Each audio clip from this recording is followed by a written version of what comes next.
viewers! Welcome to my channel. This is the EMPLOYERBANNED here in Hong Kong, your friendly Pinay. Don't forget to give me a thumbs up, subscribe to my channel, and hit the notification bell so that I can update you for my new upload videos. At kung bago ka sa channel na to, thanks for watching. So without further ado, let's go and watch this.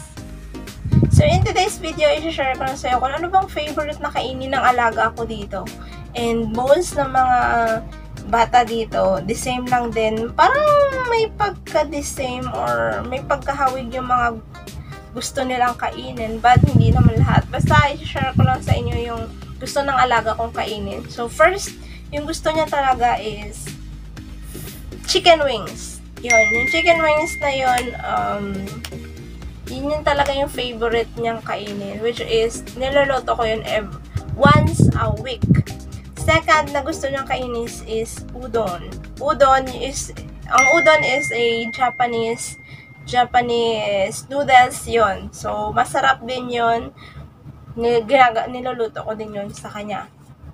Next, yung beef na ginagawa ni Grandma. Yung may potato, tomato, carrots, yun. Favorite niya din yon.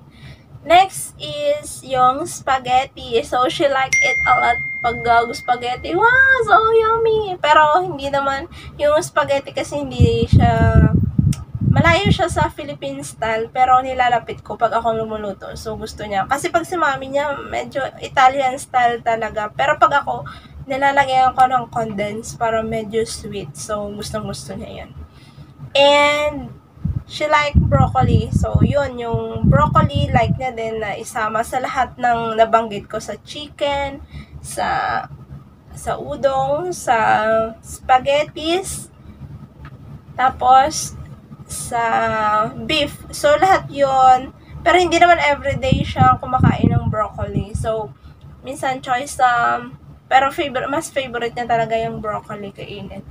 And the last one is, yung favorite niya pa na isa is tungfan, which is macaroni. So, kulang na lang dagdagan natin ng evaporated milk para maging sopas na siya. Pero hindi ko pa na-try gumawa ng sopas dito. Baka magustuhan din nila. Ewan ko lang, try ko yun one time pag nagkataon. Pero yun yung gusto niya. Ayun yung gusto niya.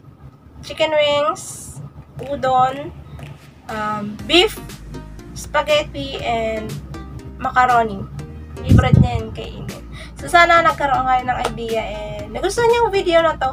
And kung meron pa kayong mga clarifications, suggestions, as some questions na hindi nasagot ng video ito, i-comment nyo lang sa baba. And i-share nyo to sa mga friends nyo na gusto magkaroon ng idea about OFW or domestic worker here in Hong Kong. So, thanks for watching. Sana nakatulong ang video na to sa inyo. And if you do, don't forget to give me a thumbs up, subscribe to my channel, and hit the bell notification there so that I can update you for my new upload videos. Once again, this is the OFW here in Hong Kong, your friendly Pinay.